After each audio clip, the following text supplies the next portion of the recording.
Setting up Stripe for email notifications of invoices.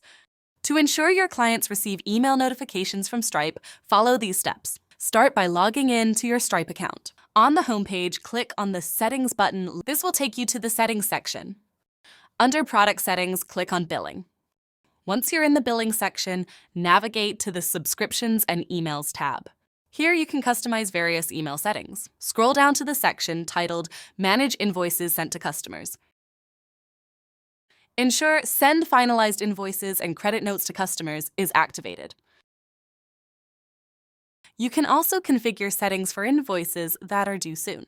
Select the option to send notifications for any invoices that are due in the next 30 days.